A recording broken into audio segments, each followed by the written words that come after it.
Welcome to the Learning Pines YouTube. We hope this video helps. In this video, I will explain how to pair Sony headphones to your phone. First, make sure your Sony headphones are fully charged. Locate the power button, usually on the left ear cup or an inline control. Press and hold this button for about 2 to 3 seconds.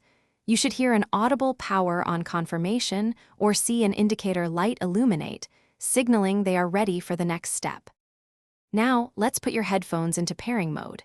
After powering them on, press and hold the power button once more, this time for approximately 7 seconds.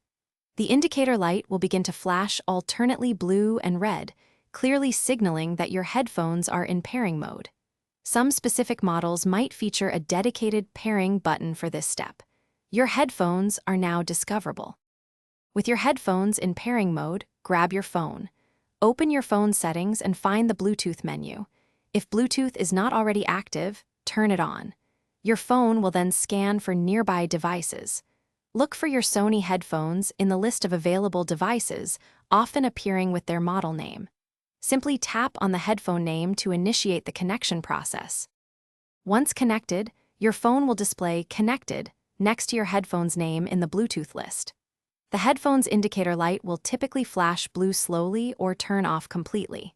If you encounter any issues, try turning off and restarting both your headphones and your phone. Also, ensure no other devices are currently connected to your Sony headphones, as this can prevent a new connection. Thanks for watching. Consider subscribing if we helped you.